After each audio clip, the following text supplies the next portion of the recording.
नमामि संस्कृतम दोस्तों, मीमांसा संस्कृत एकेडमी पर आप सभी लोगों का पुनः हार्दिक अभिनंदन है। दोस्तों, जैसा कि आप सभी को ज्ञात है कि मीमांसा प्लेटफॉर्म पर यूपीएससी संस्कृत ऑप्शनल से संबंधित यह सीरीज चलाई गई है और इस सीरीज के अंतर्गत हम प्रीवियस ईयर पेपर्स को सॉल्व कर रहे हैं। तो अभी हम 2018 के प्रश्न पत्र को हल कर रहे हैं, जिसमें पेपर 1 को हम कंप्लीट कर चुके हैं और पेपर 2 में हमारा ये आज का दूसरा लेक्चर है। दोस्तों, इसके पूर्व में प्रश्न संख्या 1 हम हल कर चुके हैं, अतः आज हम प्रश्न संख्या 2 के विषय में बात करेंगे, जिसमें क्या पूछा गया है 2018 में, वो प्रश्नों को हल करने का प्रयास करेंगे। ठीक है। दूसरा जो प्रश्न होता है दोस्तों, इसमें मूलतः आपका श्रीमद् भगवद गीता से संबंधित प्रश्न पूछे जाते हैं। ईशावास्योपनिषद, कौटिल्य का अर्थशास्त्र तथा वाल्मीकि रामायण का जो एक अंश है आपके सुंदरकांड, उससे इसमें 4 ग्रंथों से मूलतः प्रश्न पूछे जाते हैं। ठीक है। तो आपको ये ज्ञात होना चाहिए कि आपके पाठ्यक्रम में प्रश्न संख्या 2 में क्या क्या ग्रंथ आए हैं। जैसा कि इसमें पहला प्रश्न है, ईशावास्योपनिषदि वर्णिताः ये विचाराः सन्ति ते आधुनिक जीवन यात्रायां मार्गदर्शकाः भवन्ति कथम इति स्पष्टीक्रियताम्। अर्थात ईशावास्योपनिषद में वर्णित ये जो विचार हैं, वे आधुनिक जीवन की यात्रा में मार्गदर्शक हैं। यहाँ पर बहुवचन में है मार्गदर्शकाः भवन्ति, तो मार्गदर्शक होते हैं। यहाँ पर ईशावास्योपनिषद के विषय में बताना है। ईशावास्योपनिषद में जो भी विचार देखने को मिलते हैं, वो आधुनिक जीवन यात्रा में या आधुनिक संदर्भ में जो आज का मानव है, उसकी जीवन यात्रा में वो किस प्रकार से मार्ग प्रशस्त करते हैं, ठीक है, वो उसको स्पष्ट करना है। तो अगर आपने ईशावास्योपनिषद ऐसा माना जाता है, या माना नहीं जाता, ये सत्य ही है कि सभी उपनिषदों में ईशावास्योपनिषद ही एक ऐसा उपनिषद है जो सबसे छोटा उपनिषद है, जिसमें मूलतः 18 मंत्र हैं। ठीक है। उन 18 मंत्रों को अगर आपने ठीक से समझ लिया तो आप को ये ज्ञात हो जाएगा, मतलब अगर आपको उसका एक मोटा मोटा अंश भी पता है, कि जैसे उसकी समरी भी आपको थोड़ा बहुत पता है, तो आप ये ज्ञान ज्ञात कर पाएंगे कि ये हमारे जीवन में, हमारी जीवन यात्रा में कितने लाभदायक मंत्र हैं। ठीक है। उन मंत्रों का सार ही आपको इस प्रश्न के अंतर्गत लिखना है। अब ऐसा भी नहीं है कि आप 18 मंत्रों का सार ही इसमें जा लिखें। वो मंत्र जो आपके जीवन यात्रा में आपको क्या काम आते हैं, वैसे तो सारे मंत्र उपयोगी हैं, लेकिन जो सर्वाधिक उपयोगी हैं, जो मतलब एकदम सटीक आंसर आपका इसमें प्रस्तुत करे, उसी प्रकार से आपको इसमें लिखना है। ये मैंने आपको एक तरीका बताया है। जैसे मैं आपको एक उदाहरण बता सकती हूँ कि हमारा जैसे इसमें दूसरा मंत्र है कि कुर्वन्य वेह कर्माणि जिजि विशिष्यतम समाह एवं त्वयि नान्यथे तु अस्ति न कर्म लिप्यते। तो इस मंत्र से हमें ये जीवन में शिक्षा मिलती है कि 100 वर्षों तक जीने की इच्छा रखनी चाहिए। मानव को 100 वर्ष तक जीने की इच्छा रखते हुए जो संसार के समस्त क्रियाकलाप हैं वो करते रहना चाहिए, मतलब उन क्रियाकलापों को करते रहना चाहिए। ठीक है।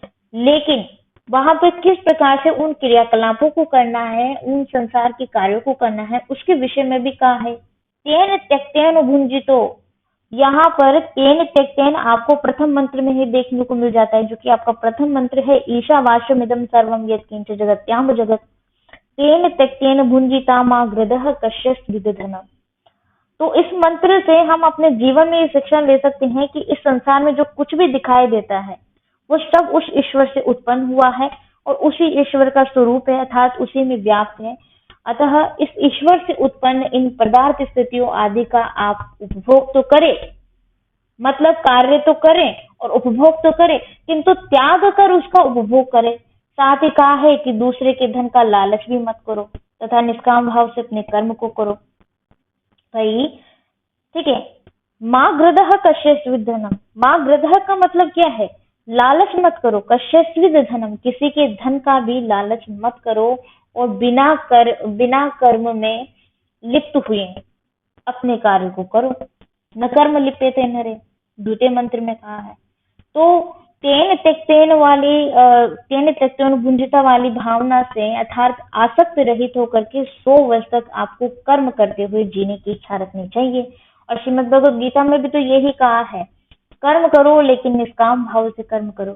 ठीक है, तो ये एक आपको इसके विषय में आप जरूर से लिखिए, और आप एक लिंक कर सकते हैं, ऐसे जैसे मैंने आपको गीता के प्रसंग में बताया, काफी सारी चीजें मैच है, आप तो लिंक कर सकते हैं। वहां की कुछ सूक्तियां आप इसमें भी कोट कर सकते हैं, और इसके कुछ मंत्र आप गीता से संबंधित प्रश्नों में भी लिख सकते हैं। ठीक है, अभी मैं आपको बताऊंगी भी सही कि कैसे लिंक किया जाता है। यहाँ पर तो आपको ज्ञात हो ही गया है बेसिकली, और आप स्वयं इजीली कर पाएंगे। ठीक है, आपने किया भी हुआ है अपने ग्रेजुएशन के दौरान, जब भी आपने जो भी पढ़ाई की है उसमें। अब इस प्रश्न को तो आप सॉल्व कर लेंगे। नेक्स्ट अपना प्रश्न है, रामायण से सुंदर कांडे वर्णितम हनुमतो अद्भुत रसाप्लावितम दूत कर्म सो उदाहरणम समीक्षिता। अर्थात रामायण का सुंदर कांड में वर्णित हनुमान जी का अद्भुत रसाप्लावित दूत कर्म उदाहरण सहित इसकी समीक्षा प्रस्तुत करनी है। अद्भुत रस क्या होता है? देखिए, 9 रस बताए गए हैं संस्कृत में। ठीक है, 9 रसों के विषय में बताया गया, जिसमें से एक रस है शांत रस। वो शांत ही है, उसको वैसे रस नहीं गिना जाता है, उससे मिलाकर ही 9 है। ठीक है, तो उनमें से एक रस है अद्भुत रस। और हनुमान जी जब लंका में पहुंचते हैं, आपको पता है कि सुंदरकांड में प्रसंग क्या है, मतलब स्टोरी कहाँ से कहाँ तक की है। जब हनुमान जी द्वारा सीता का पता लगाया जाता है और वो लंका में जाते हैं, तो वहीं से प्रारंभ होती है ये स्टोरी। ठीक है, जिसमें वहां लंका का दृश्य आपको देखने को मिलता है, और ये पद्यों में भी मैंने एक्सप्लेन किया है, आपके जो सुंदरकांड के पद्य हैं उनमें। ठीक है, और इसकी स्टोरी भी मैंने बताई हुई है कि क्या है सुंदरकांड में। तो वहां पर जब जाते हैं और सीता जी अथवा अन्य वहां के जो भी मतलब राक्षस गण हैं, हनुमान जी को देखते हैं तो अद्भुत प्रतीति होती है कि ऐसा वानर भीम का है, जिसका इतना विशाल रूप है, जो कि कभी छोटा हो जाता है कभी बड़ा हो जाता है। ठीक है, तो ऐसा वो दूध के भैंस में गए थे, मतलब कि वहां पर अगर वो जाते ऐसे ही जाते बिना दूध के जाते तो वो सर्वनाश, या वो उस समय तो दूध के भैंस में तो उन्होंने सिर्फ सर्वनाश ही किया था, किंतु फिर वो सभी का एक तरीके से जो है जीवन ही समाप्त करा था। तो दूत चूंकि कभी सामने वाला चाहे वो कैसा भी बड़ा शत्रु क्यों ना हो, कितना ही निर्दयी क्यों ना हो, उसका जीवन समाप्त नहीं कर सकता है। ये एक नियम है। ये एक मैंने छोटी सी आपको बात बताई है। ठीक है, अब यहाँ पर अद्भुत रस कैसे प्लावित होता है हनुमान जी का सुंदरकांड में, वो आपको बताना है। सुंदरकांड विशेष रूप से हनुमान जी के पराक्रम पर ही आधारित है। हनुमान जी का पराक्रम इसमें निहित है। ये इनका कार्य सफल होता है सीता जी को खोजने का, पता लगाने का इसमें। ठीक है, तो वो आप बताएंगे। अब रामायण के सुंदरकांड में वर्णित हनुमान जी का एक गुण दूत कर्म जो हमें देखने को मिलता है, वो आप इसमें उल्लेखित कर सकते हैं, मतलब लिख सकते हैं। हमारी भारतीय नीति ग्रंथों में भी दूत के लक्षण बताए गए हैं। मेधावी वाक्पटुः आज्ञः परिचित्तोषलक्षकः। तथा दूत मेधावी भी होना चाहिए, बुद्धिमान भी होना चाहिए, प्रतिभावान भी होना चाहिए, अच्छी स्मरण शक्ति वाला होना चाहिए, वाक्पटु होना चाहिए, प्रज्ञा युक्त होना चाहिए। तो किसी को भी समझ में आ जाने वाला होना चाहिए, मतलब किसी को भी वो समझ जाए, और धैर्यशाली होना चाहिए। सबसे बड़ा गुण तो ये है। ठीक है, तो ये सारे गुण कहीं न कहीं हनुमान जी में है। पवन सुत में ये सभी गुण पर्याप्त मात्रा में विद्यमान थे। उनकी बुद्धिमानी कई स्थानों पर परिलक्षित होती है, तथा राम सुग्रीव की मैत्री करवाने में भी उनकी बुद्धिमत्ता ही परिलक्षित होती है।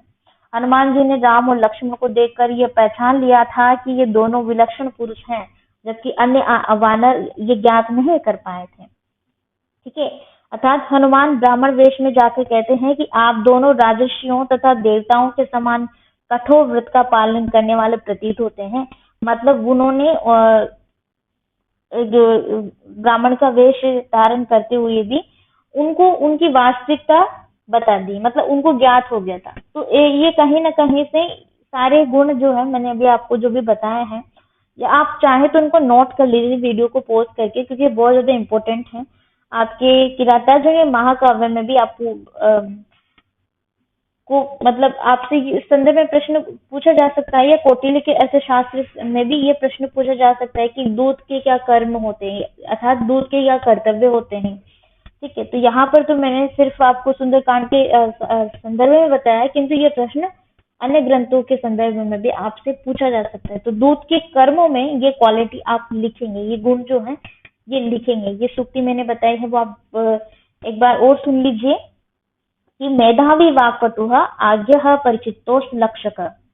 ठीक है, तो ये हमारी भारतीय संस्कृति में इस प्रकार से दूत के लक्षण बताए गए हैं कि दूत के क्या लक्षण होते हैं। अर्थशास्त्र में कौटिल्य ने दूत का लक्षण बताते हुए लिखा है, दूत मुखा वै राजान, अर्थात दूत राजाओं के मुख होते हैं। इसी प्रकार से कवि कालिदास जी ने भी लिखा है, क्रिया सुयुक्त नृप चार चक्षुषो न वंचनीयाः प्रभवो अनुजीविभिः। जब आप कालिदास जी का ग्रंथ पढ़ते हैं तो वहां पर ये सूक्ति आती है, क्रिया सुयुक्त नपचार चक्षुषो न वंचनीया प्रभवो अनुजीविभिः, अर्थात राजकार्यों में नियुक्त गुप्तचर अर्थात दूत को चाहिए कि वे अपने स्वामी को किसी भी प्रकार का धोखा न दे, क्योंकि राजा सेवक गण रूपी नेत्रों से ही संपूर्ण कार्य को राजकार्य को देखता है। ठीक है, तो ये आप बताइएगा इसके विषय में। और हनुमान जी के दूत कर्म में अद्भुत रस की प्रतीति कैसे होती है, जैसा कि मैंने आपको पूर्व में बताया था कि वहां पर हनुमान जी को देखकर सीता जी को भी अद्भुत लगता है, और वहां पर जो भी अन्य राक्षस गण हैं उनको भी अद्भुत देखने को मिलता है कि इतना बड़ा कोई वानर कैसे हो सकता है, या इतना छोटा कैसे हो सकता है, ऐसे रूप कैसे धारण कर सकता है। तो इसके विषय में कहते हैं कि जब अशोक पुष्प गुच्छे के सदृश यानी कि उसके समान रक्त आभा को लिए हुए थे तथा तपाए गए स्वर्ण के समान रक्त नेत्र हनुमान जी के अपूर्व तत्व को देख करके इस प्रकार का उनका सौंदर्य बताया गया हनुमान जी का, तो उन सभी को देखकर सीता जी को अत्यंत विस्मय हुआ तथा वे सोचने लगी, मैथिली चिंतिया मास विस्मयम परम गता। सीता जी सोचती है, अहो आश्चर्य है कि वानर का ऐसा भीम रूप, अहो त्रिलोकी में किसी को भी न उपलब्ध होने वाला सत्व, इस रूप और ये ऐसा सत्व और तो और ये इसे देखना भी कठिन हो रहा है, ऐसा इस रूप को देखना भी कठिन हो रहा है, इसका रूप दुर्निरीक्ष है, ऐसा मानकर पुनः वो क्या हो जाती है, मुग्ध हो जाती है हनुमान जी को देख करके। मतलब वास्तविक रामायण में क्या है, किंतु यहाँ पर जो आपका सुंदरकांड है इसमें ऐसा यहाँ पर वर्णन मिलता है। जब आप पद्यों का अध्ययन करेंगे और व्याख्या का तथा इसकी समरी भी आपको पता हो जाएगी, एक तो बेसिक स्टोरी जो मैंने आपको लेक्चर्स में बताई है उससे आपको बहुत अच्छे तरीके से सारी चीजें ज्ञात हो जाएंगी। लेक्चर्स के अंत में भी मैंने ये सारे प्रश्न आपको सोल्व करवाए हुए हैं। जो प्रीवियस पेपर्स है ना दोस्तों, ये प्रश्न मैं दोबारा आपको सॉल्व करवा रही हूँ। आपको लेक्चर्स के अंत में जितने भी प्रीवियस ईयर के पेपर्स हैं उनके प्रश्न सॉल्व करवाए गए। फॉर एन एग्जाम्पल जैसे अभी मैंने आपको बताया, ये प्रश्न 2 ही ले लीजिए पेपर 2 का, इसमें 4 ग्रंथ हैं, तो 4 ग्रंथ का एक अलग से फोल्डर है। ये 4 ग्रंथ को कंप्लीट करके इसमें जो पाठ्यक्रम है उसको पूर्ण करके इसमें पूछे गए इसी प्रश्न से संबंधित जितने भी प्रश्न पूछे गए हैं प्रीवियस में वो सारे मैंने आपको सॉल्व करवाए हैं और लिखने का तरीका बताया है किस ढंग से आपको लिखना है। ठीक है, तो आपने अगर मीमांसा का एप्लीकेशन इंस्टॉल नहीं कर रखा है और आपको ज्ञात नहीं है, आप नए हैं मीमांसा पर, तो जाइए अभी प्ले स्टोर पर सर्च कीजिए मीमांसा संस्कृत अकेडमी, आपको मिल जाएगा। डार्क ब्लू कलर का लोगो है। ठीक है, वहां पर आपको ये सारी चीजें मिलेंगी। और अभी ऑफ भी चल रहा है रिपब्लिक डे का। ठीक है, तो आपको काफी अच्छे मतलब प्राइस पर ये कम प्राइस में ही मिल जाएगा। यहाँ पर अगला प्रश्न है दोस्तों, श्रीमद् भागवत गीतायाम श्री कृष्णेन भगवता कथा कथम कर्म योगस्य भक्ति योगस्य च समन्वयः कृता। तो श्रीमद् भगवत गीता का श्री कृष्ण ने भगवत रूप में मतलब कि इस श्रीमद् भगवत गीता में कर्म योग और भक्ति योग के विषय में क्या कहा है। कर्म योग और भक्ति योग का समन्वय आपको प्रस्तुत करना है। कई बार क्या होता है कि कर्म योग और भक्ति योग से तो शब्द समझ में आ रहा है कि हाँ ये प्रश्न है, कर्म योग के विषय में ये चीज लिखनी है, कर्मण्यवाधिकारस्ते माँ फलेषु कदाचन, और भक्ति योग के संदर्भ में भी लिखना है। तो ये तो चलो ठीक है, आपने लिख दिया। अब इनका समन्वय किस प्रकार से है, कर्म और योग और भक्ति योग के विषय में क्या क्या रास्ते श्री कृष्ण ने अर्जुन को बताए हैं, कर्म योग का क्या महत्व है, भक्ति योग का क्या महत्व है, तो वो आपको इसके अंतर्गत बताना है। तो यहाँ पर ये जो प्रश्न है दोस्तों, कर्म योग और भक्ति योग का, इसमें आपसे ज्ञान योग के विषय में भी पूछा जा सकता है। कर्म योग, भक्ति योग और ज्ञान योग का समन्वय आपको आपसे इस प्रकार से भी प्रश्न पूछा जा सकता है। तो आप इसके संदर्भ में ये बता सकते हैं कि जैसे गीता की ज्ञान मीमांसा में ज्ञान, ज्ञेय और ज्ञाता, ये तीनों विषय महत्वपूर्ण हैं। ये ज्ञान के विषय में मैं आपको बता रही हूँ, ठीक है, क्योंकि यही तीनों कर्म प्रवृत्ति हैं और इन तीनों के अभाव में कर्म संपन्न नहीं हो सकता है। तो कहीं ना कहीं ये कर्म योग से भी रिलेट करता है। अब कर्म योग जो है वो दोस्तों, वो कर्म योग जिसमें कर्म की ही प्रधानता होती है, और इसी कर्म योग में कर्म योगी के विषय में बताया गया है कि कर्म योगी कर्म फल के प्रति अनासक्त हो, ठीक है, क्योंकि आसक्त कर्म जीव को बंधन में डाल देते हैं, तो जिससे मनुष्य जो है विभिन्न योनियों में भटकता रहता है और वो अधोगति को प्राप्त हो जाता है। तो कर्म योग के विषय में वो योग से इसको कर्म को जोड़ देते हैं, और निष्काम कर्मयोगी जो है उसके विषय में बताते हैं कि निष्काम कर्मयोगी व्यक्ति अनासक्त भाव के कारण सुख दुख लाभ हानि जय पराजय सब में संभाव रखता है। ठीक है, सुख दुख है समय कृत्वा लाभा अलाभो जया जयो ततो युद्धाय युज्यस्व नैवं पापम वापरिष्यति।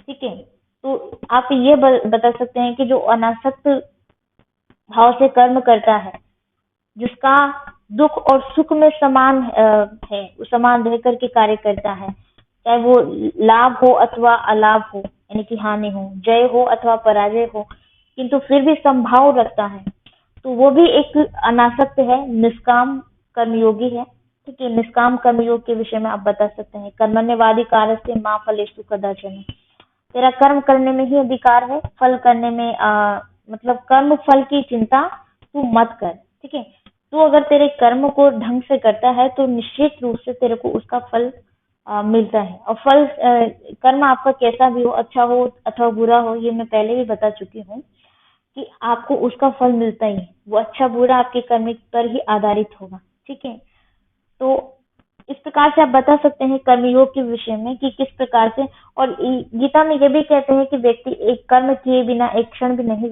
बैठ सकता है। किसी भी श्रेणी का व्यक्ति बिना कर्म किए नहीं रह सकता है। कर्म तो व्यक्ति का जन्म सिद्ध अधिकार है। अगर उसने जीवन लिया है, संसार में उसने जन्म लिया है, तो उसको तो कर्म करना ही होगा। ये गीता में निहित है।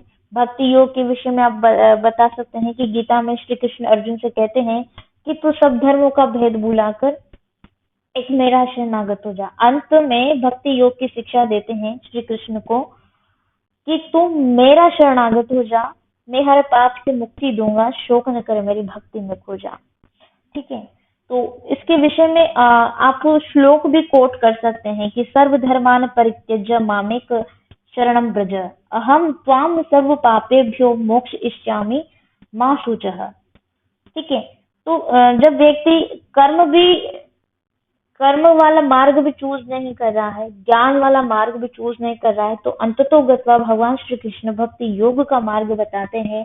और जिसने मतलब अध्ययन नहीं किया अपने जीवन में, ठीक है, जिसको ज्ञान नहीं है, ज्ञान योग से वो विमुख रहा है, तो भक्ति एक ऐसा योग है जो एक अनपढ़ व्यक्ति भी इसके मार्ग पर चल करके मोक्ष की प्राप्ति कर सकता है। और इसके विषय में जो व्यक्ति मतलब इस मार्ग पर चलता है, भक्ति योग के मार्ग पर, वो मोक्ष को जाहिर सी बातें प्राप्त कर ही लेगा, चाहे वो किसी भी श्रेणी का हो, किसी भी लिंग का हो।